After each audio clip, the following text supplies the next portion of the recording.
पांचवी जोड़ी के गुणसूत्र के लिए इनमें पांचवी जोड़ी का गुणसूत्र 2 के बजाय 1 होता है, अर्थात ये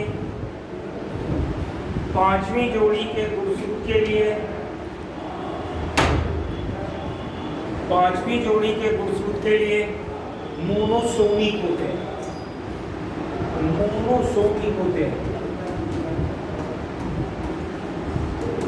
मोनोसोमिक होते हैं।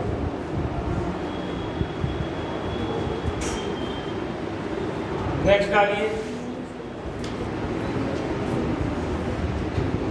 नेक्स्ट डालिए।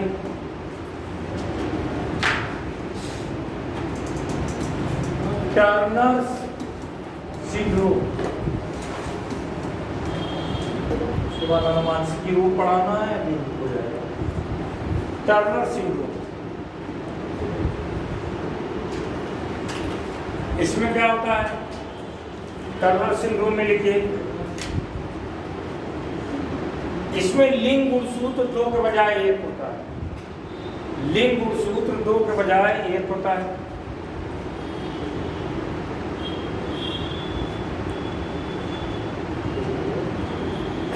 लिंग गुणसूत्र 2 के बजाय 1 होता है, लिंग गुणसूत्र 2 के बजाय 1 होता है, अर्थात लिंग गुणसूत्र के लिए मोनोसोमिक होते हैं।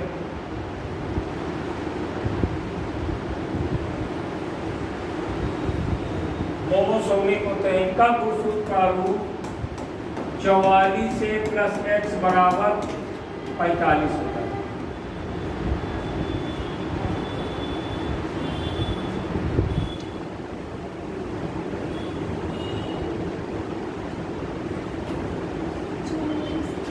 चवालीस से प्लस x बराबर 45।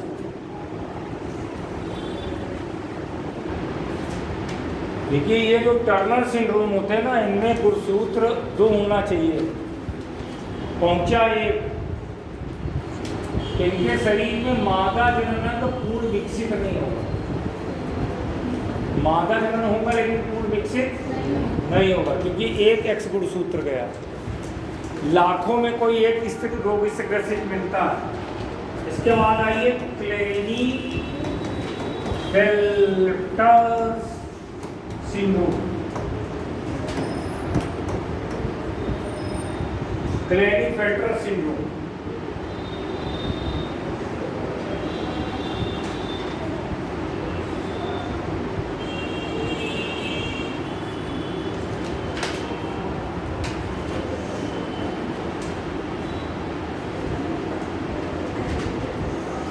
इनमें लिंग गुणसूत्र 2 के बजाय 3 होता है, लिंग गुणसूत्र 2 के बजाय 3 होता है।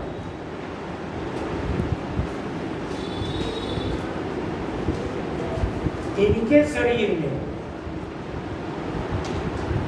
नर और मादा दोनों जननांग, इनके शरीर में नर और मादा दोनों जननांग, नर और मादा दोनों जनन अंग अल्प विकसित दशा में, अल्प विकसित दशा में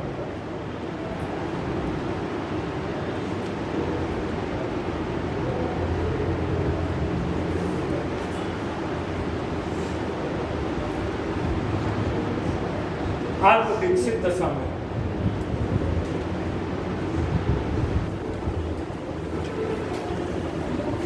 जो हिजड़े नहीं देखते हैं जो ट्रेन पे चलते हैं, वो यही है। इनका जो गुणसूत्र प्रारूप, जो इनका गुणसूत्र प्रारूप जो होगा वो ये होगा 44A प्लस डबल XY बराबर 47। जो हिजड़े देखते हैं इनर, वो यही है डबल XY 47। ठीक है, अब नेक्स्ट हेडिंग डालिए, ये खत्म हो गया। नेक्स्ट हेडिंग डालिए, जीन में डिफेक्ट से, देखो जीन में त्रुटि से होने वाले रोग, जीन त्रुटि से, त्रुटि यानी डिफेक्ट से होने वाले रोग।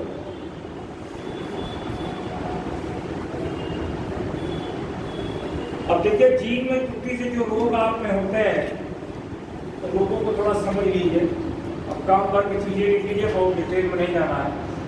देखिए जीन में डिफेक्ट से पहला रोग होता है प्रोजेरिया।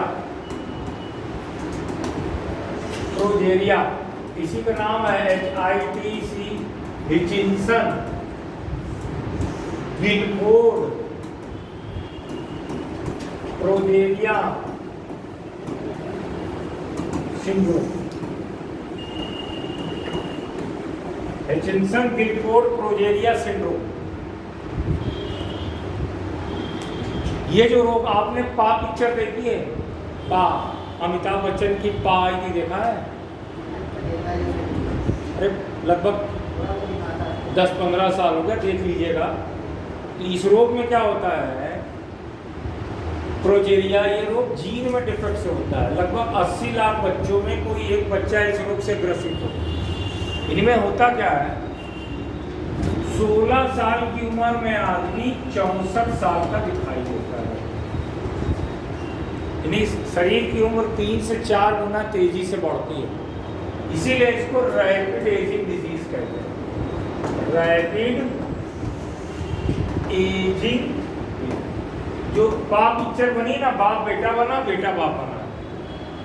अमिताभ बच्चन उसमें अभिषेक बच्चन का बेटा बना, ठीक है? तो इसको बुढ़ा दिखाया गया है। अभिषेक बच्चन कम उम्र का है, जबकि अभिषेक बच्चन अमिताभ बच्चन का बाप बना है। इसमें कम आयु में, लिख लीजिए इसमें लाइन, इस रोग में व्यक्ति की आयु 3 से 4 गुना तेजी से बढ़ती है। 3 से 4 गुना तेजी से बढ़ती है। व्यक्ति 16 वर्ष में 64 वर्ष का 16 वर्ष में 64 वर्ष का प्रतीत होता है। इसे रैपिड एजिंग डिजीज भी कहते हैं। रैपिड एजिंग, इसे रैपिड एजिंग डिजीज भी कहते हैं। रैपिड एजिंग डिजीज भी कहते हैं, ठीक है? एक एक अनुवांशिकी रोग समझ लीजिए, फिर आगे पढ़ाएंगे अनुवांशिकी रोग के इलाज की जो जेनेटिक इंजीनियरिंग की तकनीकियां हैं, वहां बात करें। रैपिड एजिंग डिजीज,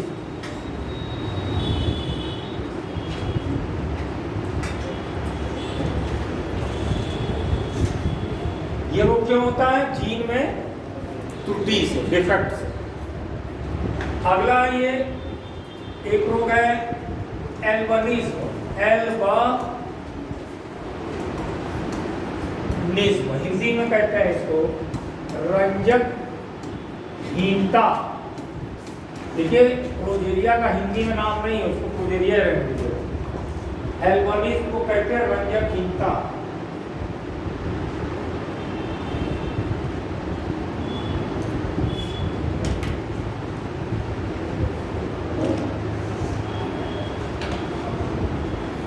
अब इसमें क्या होता है, देखिए हमारी त्वचा का रंग मेलेनिन के कारण हो रहा है ना। अब वो जीन जो मेलेनिन बना रहा है उसमें क्या हो गया, डिफेक्ट हो गया। तो मेलेनिन नहीं बना तो आदमी क्या होगा, गोरा गोरा एकदम अंग्रेज की तरह हो जाए। इसी को एल्बिनिज्म लिख लीजिए। हमारी त्वचा का रंग, हमारी त्वचा और बाल का रंग, हमारी त्वचा और बाल का रंग मेलेनिन के कारण होता है। मेलेनिन नामक पिगमेंट के कारण होता है। मेलेनिन नामक पिगमेंट के कारण होता है। मेलेनिन नामक पिगमेंट के कारण होता है।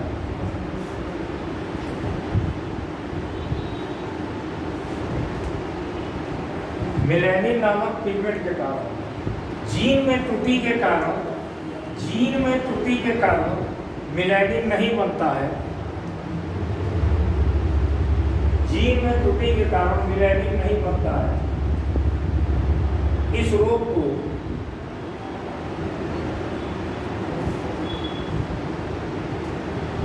एल्बिनिज्म कहते हैं।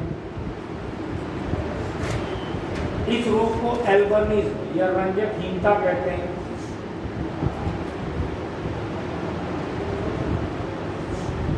जबकि व्यक्ति को एल्बिनो कहते हैं। व्यक्ति को एल्बिनो कहते हैं। एल्बिनो का मतलब रंजकहीन कहते हैं।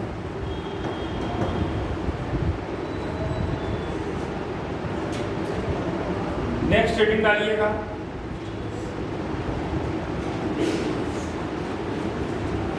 नेक्स्ट हेडिंग डालिएगा sickle cell anaemia. Sickle cell anaemia ये क्या होता है?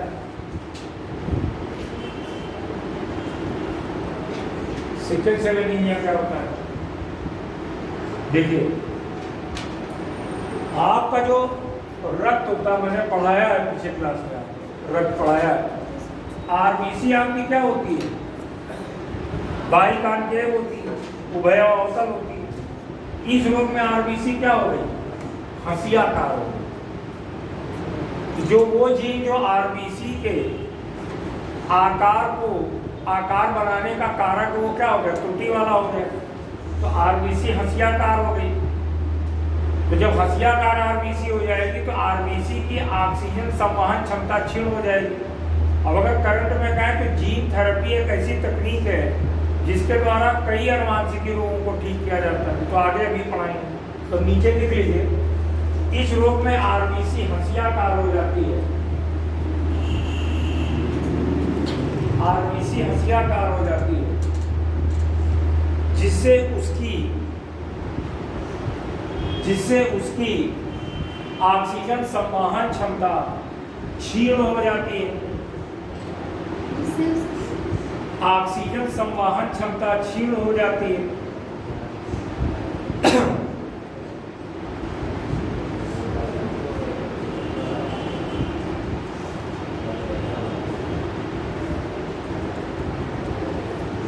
या रोग भाई जीन में त्रुटि से होता है, समझ ही रहे हैं। अब एक रोग और है सिप्स। ये क्या है? इसका पूरा नाम है sewer combined immuno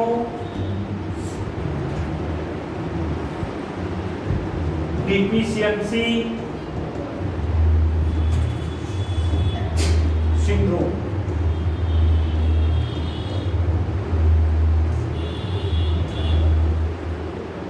sewer combined immuno deficiency syndrome.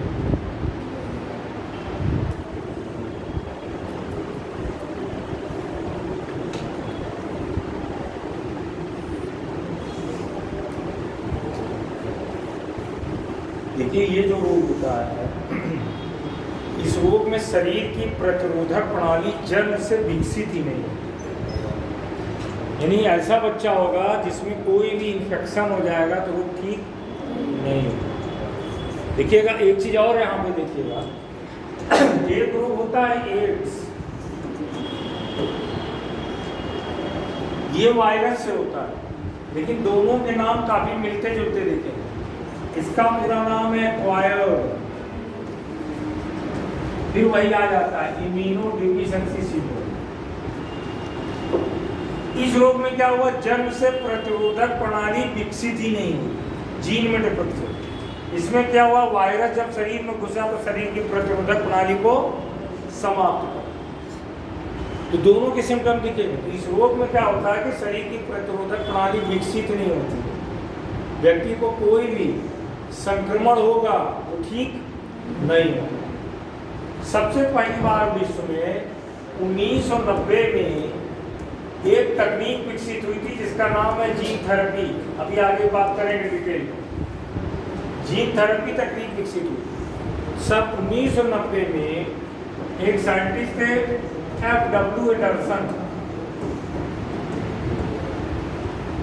Doctor F.W. Anderson ने जीन थेरेपी तकनीक के द्वारा आनुवांशिकी रोग में जिस रोग का पहली बार इलाज किया था वो यही सिप्स है। जीन थेरेपी तकनीक को डिटेल देखिए। जीन थेरेपी का मतलब गलत जीन के स्थान पर सही जीन का प्रत्यारोपण। अगर साधारण भाषा में कहें जीन थेरेपी क्या है, तो गलत जीन के स्थान पर सही जीन प्रत्यारोपण। तो इसमें जेनेटिक इंजीनियरिंग का सहारा लेता है। जेनेटिक इंजीनियरिंग के सहारा में गलत जीन के स्थान पर सही जीन का प्रत्यारोपण। तो पहली बार इसी रोग का इलाज इन्होंने किया था 1990 में। तो लिख लीजिए सिर्फ, इस रोग में जन्म से शरीर की प्रतिरोधक प्रणाली विकसित ही नहीं होती। जन्म से शरीर की प्रतिरोधक प्रणाली विकसित ही नहीं होती।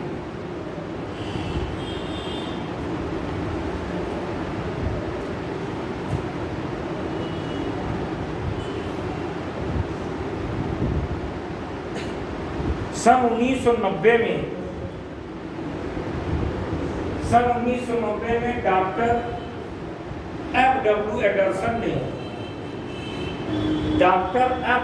एंडरसन ने जीन थेरेपी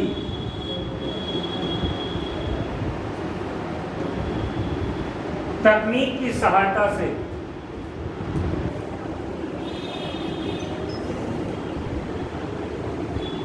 इस रोग का इलाज किया। एक 4 साल की बच्ची थी श्रीलंका की, उसका नाम था अशांति डिसिल्वा। उसी में पहली बार ये रोग देखा गया था, तो उसमें इन्होंने ये रोग ठीक किया। ठीक है, अब एक रोग और चलते हैं, उसके बाद सीधा इंटर कर जाएंगे टेक्नोलॉजी में। अगला रोग है थैलेसीमिया।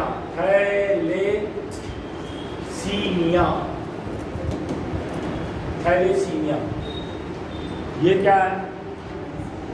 इसमें जो आपका रक्त होता है, रक्त में जो आरबीसी होती है, आरबीसी में जो हीमोग्लोबिन होता है, उसका जो आणविक संरचना होती है वो डिफेक्टिव हो जाती है। इस रोग में आरबीसी की जो हीमोग्लोबिन है उसकी संरचना क्या हो जाती है? डिफेक्टिव हो जाती है। तो जब डिफेक्टिव हो जाएगी तो हीमोग्लोबिन की ऑक्सीजन संवहन क्षमता क्या होगी? क्षीण हो जाएगी। तो ऐसे व्यक्ति को देखेंगे हर महीने में 1 बार या 2 बार रक्त बाहर से देना पड़ता है। इसी को थैलेसीमिया कहते हैं। तो लिख लीजिए,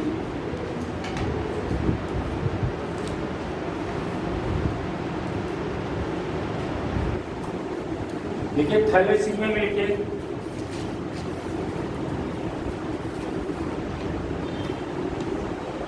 इस रोग में आरबीसी में उपस्थित हीमोग्लोबिन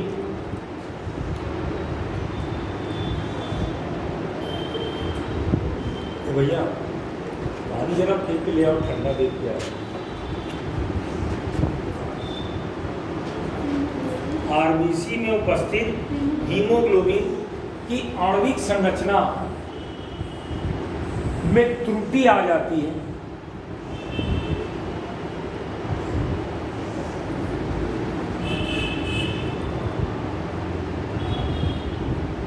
इस रोग में व्यक्ति को महीने में 1 से 2 बार बाहर से रक्त देना पड़ता है।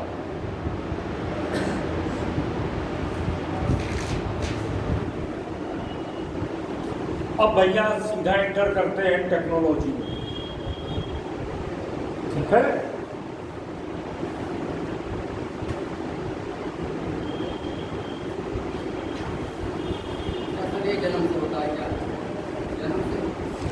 जीन में जितने भी रोग जीन में डिफेक्ट होंगे वो जन्म से होंगे भैया। ये कहिए डिफेक्टिव मैन्युफैक्चर हो गया। जैसे मार्केट में प्रोडक्ट मिलता है तो डिफेक्टिव पीस होता नहीं होता। अगर अनुवांशिकी रोग है इसका मतलब क्या? डिफेक्टिव पीस है। सब कुछ नहीं, उसमें कुछ गड़बड़ी आ गई, जीन में कुछ डिफेक्ट आ गया, हाँ तब तक वो प्रॉब्लम रहेगी उसमें। जितने भी ये रोग हैं सब जन्म से ही हो, ऐसा नहीं कि बाद में हो। महीने में 1 से 2 बार लेना पड़ेगा। जिसको थैलेसीमिया होगा अगर वर्तमान में कहीं इलाज क्या है तो इसका इलाज है जीन थेरेपी है, स्टेम सेल थेरेपी है। अब ये क्या है अभी आगे बताते हैं। अब अगला हेडिंग डालिए बायोटेक्नोलॉजी।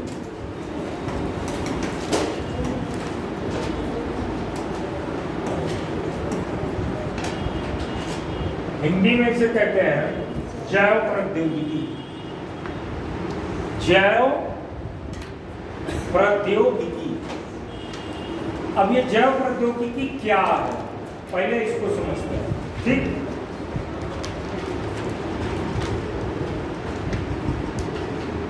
तो पहले समझते हैं कि जैव प्रौद्योगिकी क्या है। जैव प्रौद्योगिकी, बायोटेक्नोलॉजी, देखिए नाम भले आपको लगेगा कि इसमें टेक्नोलॉजी जोड़ा है, बायो के आगे टेक्नोलॉजी जोड़ दिया, जबकि जैव प्रौद्योगिकी नाम भले नया है लेकिन इसका उपयोग हम बहुत पहले से करते हैं। जैसे दही जमाते हैं, दूध को जब दही में जमाते हैं तो कैसे जमाते हैं? दूध में, थोड़े से गर्म दूध में आपने क्या डाल दिया? थोड़ा सा दही का जामुन डाल दिया। दही का जामुन माने जीवाणु को डाल दिया। तो जो दही जमाया किसके लिए जमाया? अपने लिए, अपने काम की चीज़। आपने क्या किया? जीव किसी को उपयोग करके अपने लिए कुछ काम की चीज़ बनाई। ये क्या हो गया? बायोटेक्नोलॉजी। यानी बायोटेक्नोलॉजी की डेफिनेशन क्या निकलेगी? जीवों के शरीर के भाग का उपयोग करके या जैविक प्रक्रियाओं का उपयोग करके मानव के लिए कुछ उपयोगी पदार्थ बनाना, जीव बनाना, ये हो गई जैव प्रौद्योगिकी। कोई जैविक प्रक्रिया हो रही है। जब आपने जीवाणु डाला तो जीवाणु क्या कर रहा है? फर्मेंटेशन कर रहा है। फर्मेंटेशन का मतलब क्या है? किण्वन कर रहा है। और किण्वन करके क्या बना दिया? दूध में उपस्थित लैक्टोज शर्करा को लैक्टिक एसिड में बदल दिया। तो आपने जीवाणु की सहायता से लैक्टोज शर्करा को लैक्टिक एसिड में बदल दिया। तो ये क्या हो गया? ये क्या हो गया प्रकार? जैव प्रौद्योगिकी। शराब बनाया, शराब, दारू कैसे बनती है? दारू तो बहुत पहले से बनती आई है। ये भी क्या है? जैव प्रौद्योगिकी।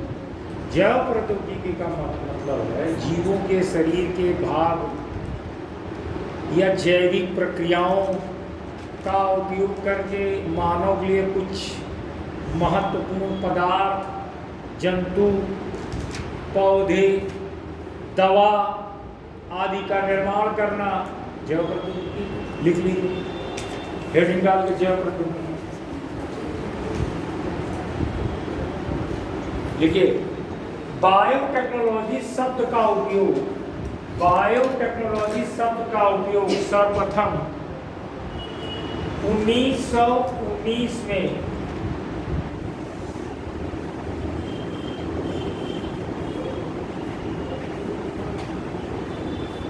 कार्लोस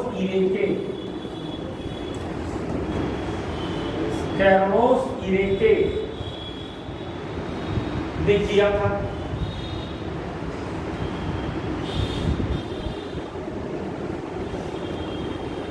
तो कार्लोस इरेके थे, वो एक कृषि इंजीनियर थे, एग्रीकल्चर इंजीनियर थे, हंगरी के रहने वाले थे, जिन्होंने पहली बार बायोटेक्नोलॉजी शब्द का उपयोग किया। अब नेक्स्ट पैरा लिखिए।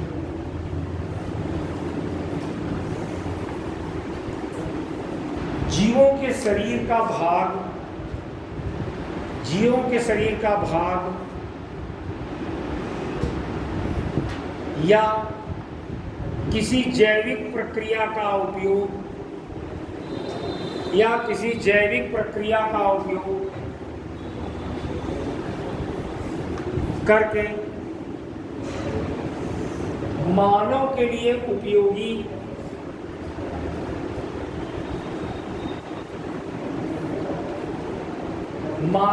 उपयोगी जंतु पादप या दवा या अन्य पदार्थ के निर्माण को जैव प्रौद्योगिकी कहते हैं।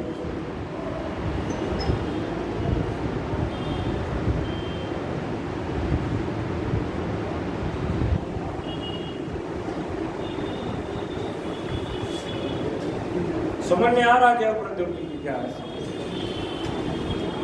जीवों के शरीर का भाग उपयोग करके कुछ अपने लिए बढ़िया चीज बना लो, तो जैव प्रौद्योगिकी।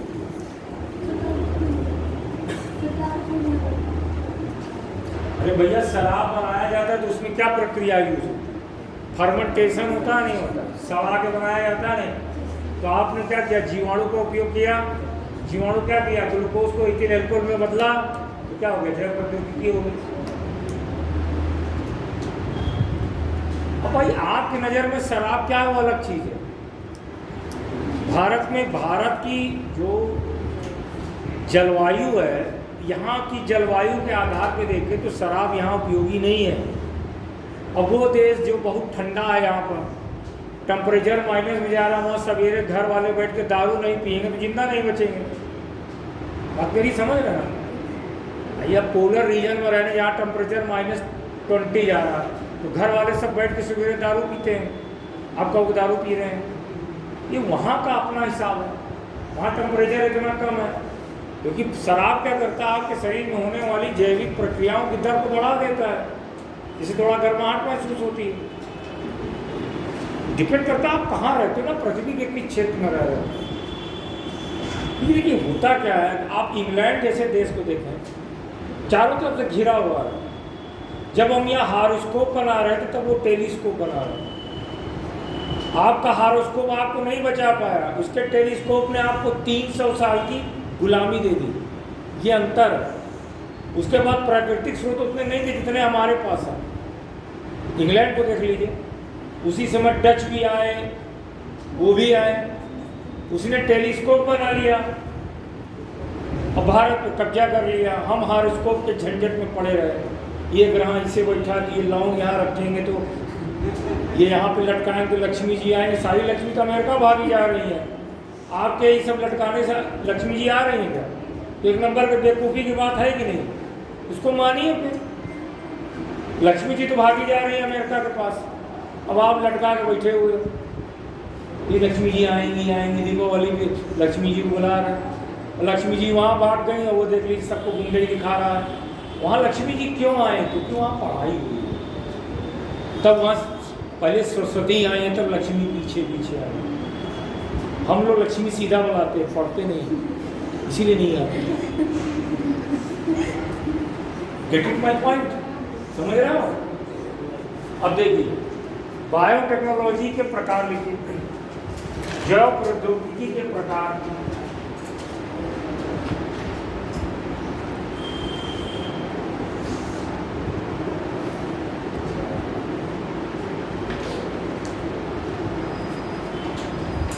जैव प्रौद्योगिकी के प्रकार। अब देखिए जैव प्रौद्योगिकी के जो प्रकार है एक एक करके समझते जाइए, थोड़ा थोड़ा लिखते जाइएगा, तो डिटेल बात करें। पहला है green biotechnology. Green biotechnology, Hindi में कहेंगे हरी जैव प्रौद्योगिकी। ग्रीन बायो, ये क्या है? देखिए जो ग्रीन बायोटेक्नोलॉजी है ये मैं समझा देता हूँ, लेकिन इसको आपको अपने आप लिखना पड़ेगा। लिख करके हमको दिखा देंगे तो अच्छा रहेगा। तो मैं आपको बता देता हूँ क्या, जो मेन चीज़ है वो पढ़ाऊँगा, लेकिन आपसे पूछे व्हाट इज ग्रीन बायोटेक्नोलॉजी, तो मैं समझा देता हूँ क्या। देखिए ग्रीन बायोटेक्नोलॉजी का मतलब है दो चीज़ों से। एक तो है एग्रीकल्चर यानी कृषि से, दूसरा संबंध है इसका इकोलॉजी एंड इन्वायरमेंट से संबंध। दो चीजें संबंध, यानी ये ग्रीन बायोटेक्नोलॉजी ये करता है कि हम जैव प्रौद्योगिकी की सहायता से ऐसी फसलें बनाएं जो ज़्यादा उत्पादन करें। मतलब हम जीएम फसल बनाएं, जेनेटिकली मॉडिफाइड क्रॉप बनाएं। जैसे युगों से देखें तो आज हम क्या यूज कर रहे हैं? केमिकल फर्टिलाइजर, केमिकल जैसे यूरिया वगैरह इस्तेमाल कर केमिकल फर्टिलाइजर इस्तेमाल करें। एक समय ऐसा था जब कृषि को समझे अगर, पहले मानव कहाँ रहता था? जंगल में रहता था। कृषि कैसे पैदा हुआ? पहले क्या खाते थे? नॉनवेज खाते थे, जानवर को मारते थे, जैसे जानवर खा रहे हैं, शेर चीता जैसे खाता था वैसे तो आदमी खाता था, मारता था। शिकार का ये था कि थोड़ा समझदार था, कुछ लकड़ी का कुछ पत्थर का हथियार बना के जानवर को मारता था, फाड़ता था, खाता। समय के साथ धीरे आग की खोज होती, एग्रीकल्चर कहाँ से आया?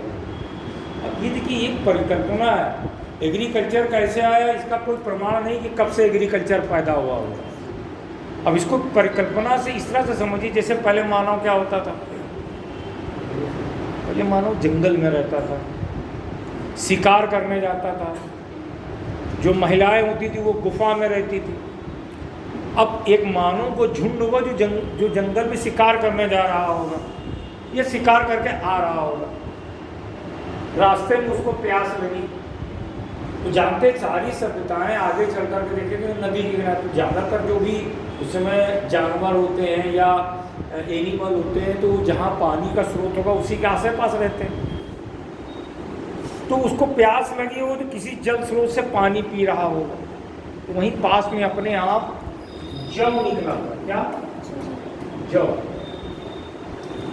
अपने आप जौ निकला होगा, उसने तोड़ के कुछ मुंह में डाला होगा, खाया होगा, अच्छा लगा होगा। क्यों? रोज नॉनवेज खाता था, तो जब रोज नॉनवेज खाता था तो उब गया था, खाया तो बड़ा अच्छा लगा, तो कुछ दाने वो तोड़ा होगा, इकट्ठा किया होगा, अपनी गुफा तक लाया होगा, गुफा तक लगाया होगा। तब तक हो सकता आग की खोज हो गई हो, तो भूंज कर या कैसे भी कच्चा करके खाया होगा, लेकिन कुछ दाने मिट्टी में गिर गए होंगे। ये परिकल्पना, ऐसा नहीं कि कहीं मिलता है प्रमाण लाने वाला तो मानव है। मानव इस स्थिति में नहीं था कि वो लिख सके, पढ़ सके। एक परिकल्पना है कि ऐसा हुआ हो, तो कुछ दाने मिट्टी में गिर गए होंगे, पानी नहीं बरसा होगा, पानी गिरा हो, पौधे धीरे धीरे बड़े हुए होंगे, तो बड़े हुए होंगे तो दिखा होगा तो वही है जो वहाँ से लेकर आए थे। इसका मतलब ये बीज को डालने से क्या बनता है? पौधा बनता, वो बीज ऐसे डाल देता था, तो कुछ दिन बाद कोई कीड़ा उठा ले जाता था, बर्ड बीन के ले जाती थी, लोग गायब हो गए। तो उसने थोड़ा थोड़ा खोद करके नीचे डिग करके बीज को डाल के ऊपर से मिट्टी से ढकना शुरू किया होगा। जब मिट्टी से ढकना शुरू किया होगा तो धीरे धीरे पौधे बढ़ा। वहीं पर उस समय तक आदमी ने सबसे पहले, अगर आपने इतिहास पढ़ा होगा तो सबसे पहले आदमी ने कुत्ता पाला, लेकिन एग्रीकल्चर के दायरे में आए तो सबसे पहले आदमी ने भेड़ को पाला। भेड़, गाय, भैंस पालना शुरू, जहाँ जहाँ गोबर गिरा था वहाँ जब उसने फसल लगाई तो अच्छा उत्पादन हुआ। तो एग्रीकल्चर की जो शुरुआत होती है वो ऑर्गेनिक एग्रीकल्चर की, ऑर्गेनिक एग्रीकल्चर यानी जैविक खाद, इसी से शुरुआत होती है। भारत में आज़ादी के तक वही यूज़ होता था, जैविक खाद ही यूज़ होता था, गोबर की खाद ही यूज़ होता था, लेकिन साइंटिफिक ढंग से नहीं होता। मुझे याद है कि 1960-62 के आसपास या उसके थोड़ा पहले ही, उस समय पंडित जवाहरलाल नेहरू भारत के प्रधानमंत्री हुआ था। एक बार वो यूएनओ गए, यूनाइटेड नेशन, तो वहाँ पे कोई मीटिंग में बैठे थे, तो उस समय जो यूएसए के जो फॉरेन मिनिस्टर थे, उन्होंने एक बात कही, उनको टंच किया कि जब ये भूखों मरते हैं तो हमारे पास आते हैं मांगने, और जब हमको वोट की ज़रूरत होती तो रसिया के साथ करोगे। तो पंडित नेहरू को ये बात बहुत बुरी लगी। जब वो लौट के भारत आए, तभी उन्होंने केमिकल फर्टिलाइजर यानी इफ्को की स्थापना शुरू कर दी। और जब इफ्को की स्थापना शुरू हुई तो भारत में केमिकल फर्टिलाइजर बनने लगा। और जब केमिकल फर्टिलाइजर बनने लगा तो उससे समस्या आप देख ही रहे, आपका जल भी प्रदूषित, वायु भी प्रदूषित, मिट्टी भी प्रदूषित, आप भी प्रदूषित हो चुके हैं।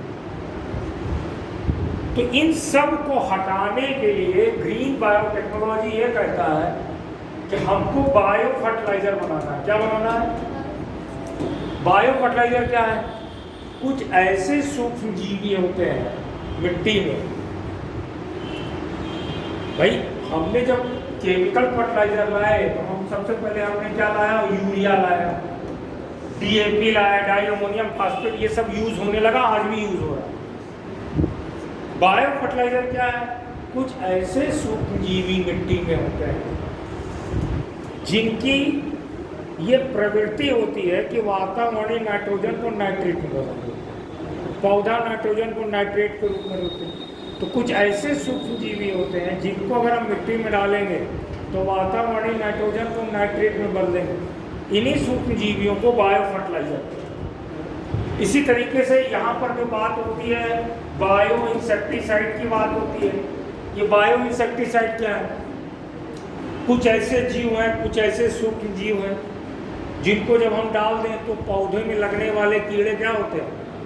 नष्ट हो जाते हैं, उनको खत्म कर देता है। उन्हें बायो इंसेक्ट। अभी हम कीटनाशक दवाएं इस्तेमाल करते हैं, तो कीटनाशक दवाएं जब पौधों में डालेंगे तो वो खाने में आपके पहुँचेगा, खाने से आपके शरीर में पहुँचेगा।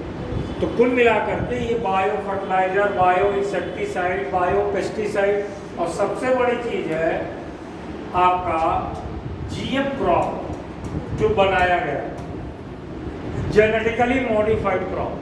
तो जो जेनेटिकली मॉडिफाइड क्रॉप बनाना, ये सब स्टडी करेंगे ग्रीवर।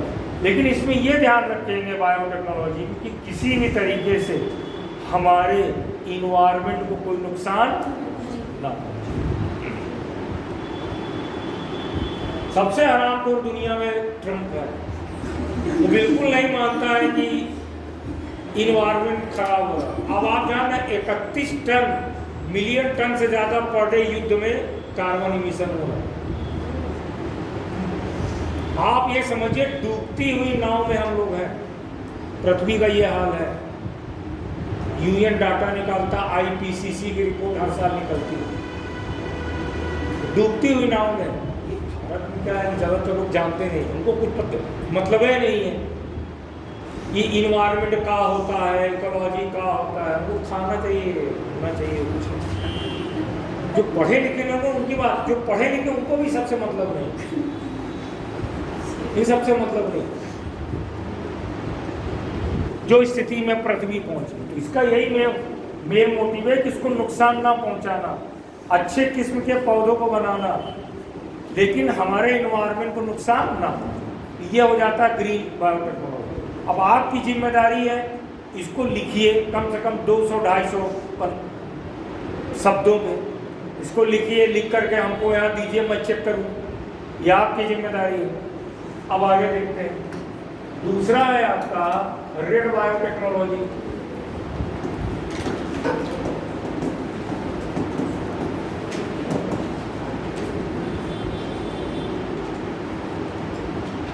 यानी वो कृषि और पर्यावरण से संबंधित।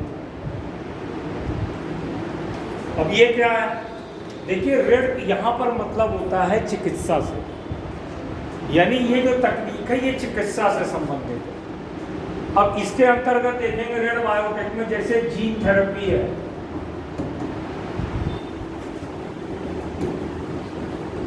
स्टेम सेल थेरेपी है,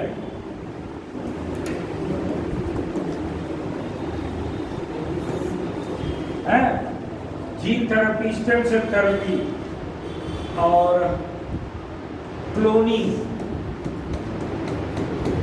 है, और डीएनए फिंगरप्रिंटिंग है।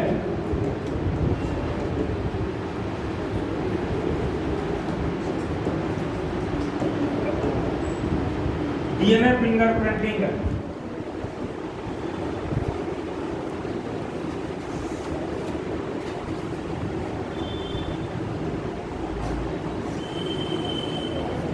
डीएनए फिंगरप्रिंटिंग है।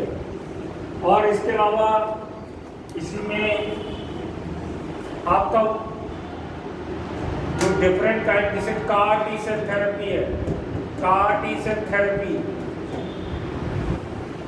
और बहुत सारी चीजें। तो इन सब पहले कुल मिला के ये चिकित्सा विज्ञान से संबंधित। मानव में होने वाले अनुवांशिकी रोग के इलाज की विभिन्न तकनीकियाँ, जीन थेरेपी है, स्टेम सेल थेरेपी, सब के बारे में इसमें बात की जाती है।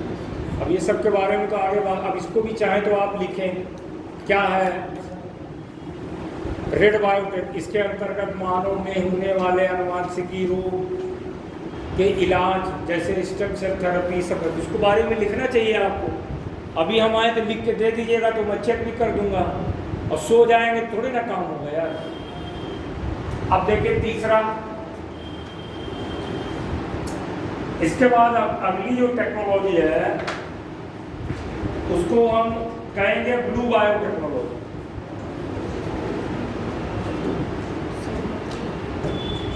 Blue bio technology. ब्लू किससे निकल के आता है? समुद्र से। यानी समुद्र में देखिए इस पृथ्वी पर सबसे ज्यादा बायोडायवर्सिटी जो है वो समुद्र में है। समुद्र में बायोडायवर्सिटी सबसे ज्यादा। तो समुद्र में पाए जाने वाले जीवों का उपयोग करके हम जो मानव के उपयोगी पदार्थ बना रहे हैं उन सब को स्टडी करते हैं ब्लू बायोटेक्नोलॉजी। लेकिन मानव इतना बदमाश आदमी है कि सबसे ज़्यादा आज देखेंगे तो समुद्र भी आपका पॉल्यूटेड हो चुका है। समुद्र में माइक्रो प्लास्टिक पहुंच चुका है। अब वो प्लास्टिक जिसका आकार 2.5 माइक्रोन के लगभग हो गया माइक्रो प्लास्टिक है। ये माइक्रो प्लास्टिक कहाँ से पहुंचा? टायर से, जो शिप में पेंटिंग होती है, आप जहाज पे चल रहे खाएं कचरा समुद्र में फेंक दिया तो वो सब टूट करके मछलियों के शरीर में जाएगा। मछली पकड़ के खाएंगे तो आपों के शरीर में जाएगा। आप प्रकृति में जो फेंकोगे आप सोचोगे खाना खाएं, अब खाने के बाद ऐसे हाय फेंक दिए, छुट्टी मिल गई। छुट्टी नहीं मिली, वो लौट के आप तक आएगा। आप जो प्रकृति में फेंकोगे वो लौट के आएगा, अब आपके शरीर में घुसेगा, रोग होगा। अब आज क्या है, चिकन खा रहे हैं मजा ले लेके। अब चिकन में आप इंजेक्शन, छोटा सा चूजा है, इंजेक्शन लगाएंगे हार्मोन का तो आकार में बड़ा होगा। और वो जो हार्मोन का इंजेक्शन लगा रहे हैं वो हार्मोन उसके शरीर में है, मसल्स में। आप खाएंगे तो आपके शरीर में आएगा। अब आपके शरीर में आएगा तो क्या होगा? कोई अच्छी चीज़ थोड़ी होगी। आपके मसल्स में कैंसर जैसी समस्याओं को बढ़ाएगा। जितने लोग दूध पीते हैं वो सब मांसाहारी हो गए। जानते हैं कैसे? ऑक्सीटोसिन का इंजेक्शन लगाते हैं जानवर में। ये दर्द जानते हैं कैसा होता है? जैसे महिला जब बच्चे को जन्म देती है, प्रसव पीड़ा में जो दर्द होता है वही दर्द रोज आप जानवर को दे रहे हैं इंजेक्शन लगा लगा। अब आप कहते हो चाय हमारी आ गई, जो चाय आपकी आ गई ना भैया उसको दर्द दे के आ गई। जैसे बकरा को हलाल करते हैं तो उसको दर्द शायद कम होता है, लेकिन इंजेक्शन लगाने में उसको जबरदस्त दर्द हो रहा है। तो कैसे दूध आपका वेज हो गया बताइए हमको? होगा वेज? दूध वेज तब देखिए, वेजिटेबल फूड वही है जो बिना दर्द के मिले। अगर गाय सहजता से दूध दे रही है, गाय अगर सहजता से दूध दे रही है तो वो दूध पीने योग्य है। अब इंजेक्शन लगा के ले रहे हो, बहुत भयंकर दर्द होता। कभी देखिए उसकी आँख किस तरह से हो जाती है।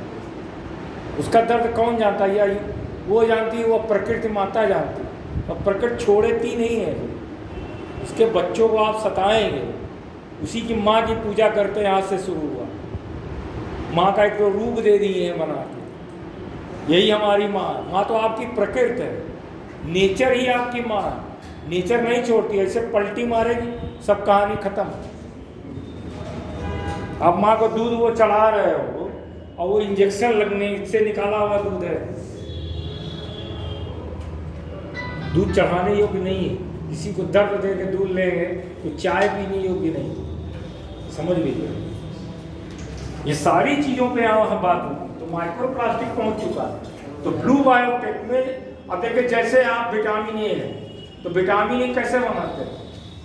मछली होती है, कॉड लीवर है, तो कॉड मछली से लीवर से ये निकाल करके तैयार किया जाता है। तो ये सब ब्लू बायोटेक में है। जो कॉस्मेटिक बनाया जाता है, कई सारे शैवाल होते हैं समुद्र में, उनका उपयोग करके बनाया जाता है। तो ये सब किस में आ जाते हैं? Blue biotech. दूसरा आ जाइए व्हाइट बायोटेक। व्हाइट बायोटेक,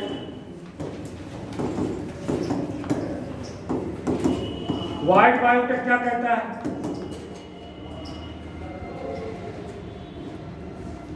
जो इंडस्ट्री से रिलेटेड है, औद्योगिक उद्योगों से संबंधित। उद्योगों से संबंधित का मतलब जैसे आपका जो तमाम इंडस्ट्रीज हैं, इंडस्ट्री में जो शराब, बियर ये बन रहा है, या बायो तकनीक का उपयोग करके कुछ उत्पाद बन रहा है, जैसे फूड के पैकेट बन रहे हैं, है ना, तो ये सब क्या आ जाते हैं?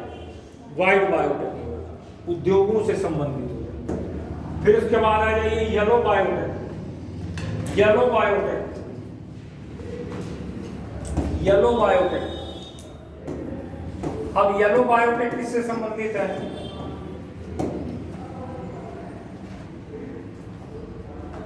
ये कीड़ों से संबंधित है। कीट, कीट का आपके जीवन में कोई महत्व है? बताइए।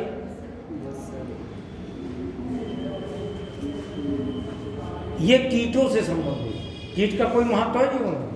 क्या क्या क्या बना था? हाँ, और बताओ। बायोडिग्रेडेबल, जैव निम्नीकरण। जैव निम्नीकरण, हाँ ठीक है, चलो और बताओ। सबसे बड़ा उपयोग कीटों का परागण में होता है, पॉलिनेशन करता है, यानी खाद्य श्रृंखला में प्रमुख घटक है।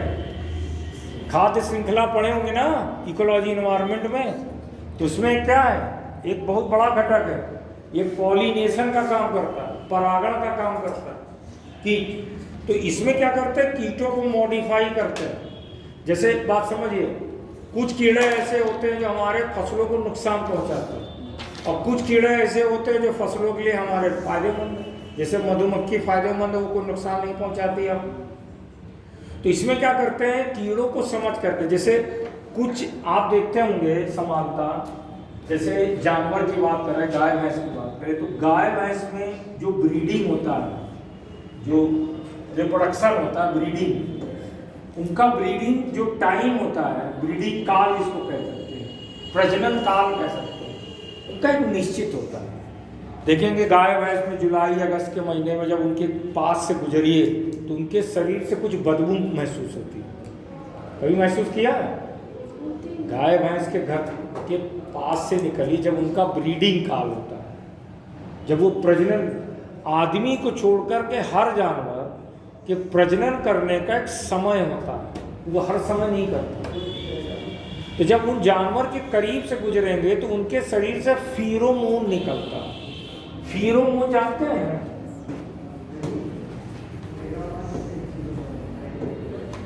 एक प्रकार का ये हार्मोन है, उनके शरीर से निकलता है। नर है तो नर फीरोमोन निकलेगा, मादा है तो मादा फीरोमोन निकलेगा। यह फीरोमोन एक दूसरे को क्या करता है? अपनी ओर आकर्षित करता है, जिससे उन दोनों में कापुलेशन होगा, फिर बच्चे होते हैं। ठीक है, ऐसे कीड़ों में भी होता है। जैसे नर कीड़ा है, मादा कीड़ा है, नर कीड़े से फीरोमोन निकला, मादे कीड़े से फेरोमोन निकला। अब इसमें बायोटेक्नोलॉजी कहाँ से आ गई? क्या करते हैं कि जैसे नर कीड़ा है तो नर हार्मोन निकलेगा, तो उस नर हार्मोन को समझ करके प्रयोगशाला के नियंत्रित दशा में नर हार्मोन आपने तैयार कर लिया, और जो कीड़ा आपको नुकसान, आपके फसल को नुकसान पहुंचा रहा है, उस हार्मोन को खेत में या एक कनिस्टर में उस हार्मोन को मिला करके पानी में रख दिया, नर हार्मोन। तो मादा कीड़े क्या होंगे? आकर्षित होंगे, उस कनिस्टर में आएंगे तो गिरेंगे, क्या होंगे? मरेंगे। मरेंगे तो क्या होगा? उन कीड़ों पर नियंत्रण नहीं होगा। उसके अलावा कुछ ऐसे मच्छर बनाए गए हैं, मस्कीटो, जो जेनेटिकली मॉडिफाइड मच्छर हैं। उन मच्छर में एक ऐसा जीन डाल दिया जिससे मच्छर क्या हो गए? बांझ हो गए। तो इस तरीके से इसमें कीटों के बारे में, कीटों में क्या परिवर्तन करें, उनमें जेनेटिकली क्या चेंज करें, इससे क्या हमको लाभ ले सकता है, ये सब अध्ययन इसमें। अगला आ जाइए, अगली है आपकी brown biotechnology. Brown biotechnology, brown biotechnology, brown biotechnology. अब ब्राउन बायोटेक्नोलॉजी में क्या अध्ययन करते हैं? देखिए, ब्राउन बायोटेक्नोलॉजी जैसे सूखाग्रस्त क्षेत्र है, जहां डिजर्ट है, वहां पर खेती करने के लिए जैव तकनीक का सहारा लेते हैं कि कैसे करें, क्या करें। जैव तकनीक का सहारा ले, जिससे क्या हो, उत्पादन। तो ये ब्राउन बायोटेक हो जाती है। उसके बाद आइए, उसके बाद आता है ब्लैक बायोटेक्नोलॉजी या dark biotechnology. Dark biotech,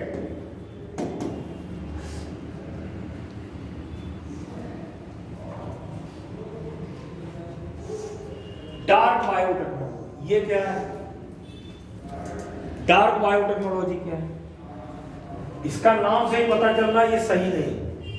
dark biotechnology वो जिसमें हम इसी के अंतर्गत आता है बायो टेररिज्म, जैव आतंकवाद, बायो टेररिज्म। इसी में आता है क्या, बायो वेपन्स। बायो वेपन्स क्या होता है? जैसे कोई रोग कारक सूक्ष्म जीवी है, जैसे अभी कोविड था, कोई रोग कारक सूक्ष्म जीवी है, उसको प्रयोगशाला के नियंत्रित दशा में संख्या बढ़ा लिया और फैला दिया लोगों के बीच। इसे क्या कहेंगे, बायो टेररिज्म। यानी सूक्ष्म जीवियों का उपयोग मानव में रोग फैलाने के लिए करें, तो ये क्या हो गया? इसीलिए इसको क्या कहते हैं, डार्क बायो टेक्नोलॉजी। तो आप अब एक चीज नीचे और लिख लीजिएगा, भारत में, नीचे लिखिएगा, भारत में जैव प्रौद्योगिकी पर जोर देने वाली, भारत में जैव प्रौद्योगिकी पर जोर देने वाली डॉक्टर किरण मजूमदार, डॉक्टर किरण मजूमदार साथ, डॉक्टर किरण मजूमदार सा ऐसे लिखिए, ये डॉक्टर किरण मजूमदार साथी,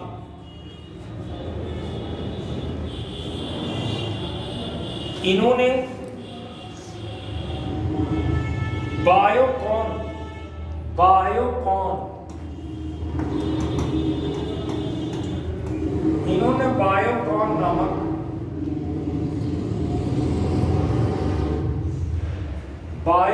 नामक भारत में जैव प्रौद्योगिकी संस्थान की स्थापना की थी।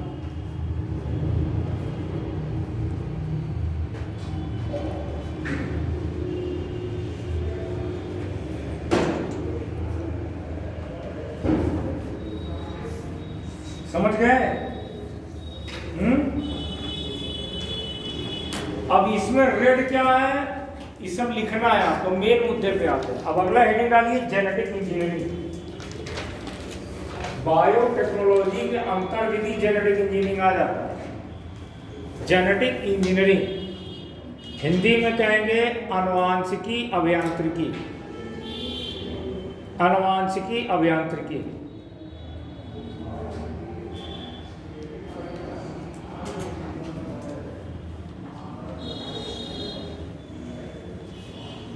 जेनेटिक इंजीनियरिंग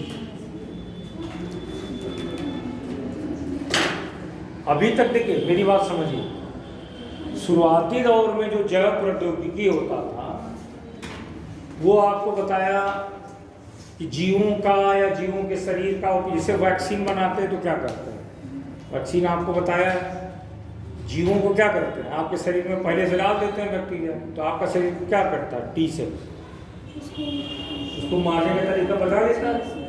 तो ये जैव प्रौद्योगिकी का ही तो काम है ना। अब ये जेनेटिक इंजीनियरिंग क्या है?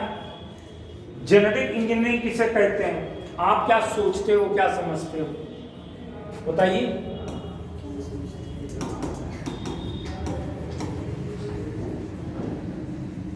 क्या समझते हो जेनेटिक इंजीनियरिंग के बारे में? हिंदी में कहेंगे आनुवांशिकी अभियांत्रिकी। क्या समझते हो, बताओ। जिसके बारे में जाना है क्या तो जेनेटिक इंजीनियरिंग। अच्छा, इसको भी हटा दो। अभी ये बताओ इंजीनियरिंग का मतलब क्या समझते हो? इंजीनियरिंग का क्या मतलब? मतलब किसी चीज की मदद करना, कुछ अच्छा, किसी जरिए कुछ अच्छा बनाना। यही शब्द पावर को डेवलप करनी है भैया। समझ रहे हो, बता नहीं पा रहे हो, लिख नहीं पा रहे हो, यही तो चाहिए। आपसे पूछा जाए कि भाई हम इंजीनियर से इंजीनियरिंग की डिफिनेशन थोड़ी ना पूछ रहे हैं, एक समान व्यक्ति से पूछ रहे हैं कि इंजीनियरिंग का मतलब क्या होता है, इंजीनियरिंग किसे कहते हैं। अरे तोड़ जोड़ करना यार, पदार्थ में तोड़ जोड़ करके मानव के लिए उपयोगी पदार्थ को, सिस्टम को बना दे, यही तो इंजीनियरिंग हुई। इंजीनियरिंग का मतलब तो यही निकला ना यार, तोड़ जोड़ कर। मानव ने इंजीनियरिंग करके सबसे पहले क्या बनाया? पहिया बनाया। बढ़ाई क्या करता है? इंजीनियर है ना, है। बढ़ाई भी एक प्रकार का इंजीनियर है, बस उसका लेवल थोड़ा कम कर दिए हम लोग। अब सॉफ्टवेयर इंजीनियर का लेवल हाई कर दिए, और सबसे पहले मार खाएगा सॉफ्टवेयर इंजीनियर। एआई को आने दो, बढ़ाई की नौकरी नहीं जाने वाली है, बढ़ाई की नौकरी नहीं जाएगी। सॉफ्टवेयर इंजीनियर की नौकरी गई, ज़्यादा नहीं 5 साल में। जो 28 लाख पा रहे हैं साल का, कंपनी वाला कहेगा भैया जाओ हमसे 1 लाख रुपए साल में काम करा लो एआई से। एआई को मेंटेनेंस का खर्चा, वो थोड़ी ना पैकेज मांगे। समझ रहे हैं कि नहीं? इंजीनियरिंग का मतलब लिख ली। इंजीनियरिंग का मतलब अभी लिखिए, मसूल लिखिए। इंजीनियरिंग का मतलब होता है पदार्थ में तोड़ जोड़ करना, तोड़ जोड़ करके मानव के लिए उपयोगी किसी प्रणाली को बनाना, किसी प्रणाली का विकास करना, किसी यौगिक का विकास करना, ये हो गई इंजीनियरिंग। अब जेनेटिक इंजीनियरिंग का मतलब क्या हुआ? जेनेटिक का मतलब डीएनए आ रहे हैं। अब आनुवांशिकी पदार्थ में तोड़ जोड़ करके मानव के लिए उपयोगी जंतु को बनाना, पौधे को बनाना, दवा को बनाना, क्या हो गया? जेनेटिक इंजीनियरिंग हो गई। देखो ये भाषा, ये शब्द आपको अपने अंदर, ये रट के थोड़ी ना उपाय का काम यार, ये रटने से हो जाएगा, भूल जाएगा मौके पे। मौके पे भूल जाएंगे ना। हम आपको अभिशाप नहीं दे रहे, कर्ण को अभिशाप मिला तो भूल गया था, लेकिन मौके पे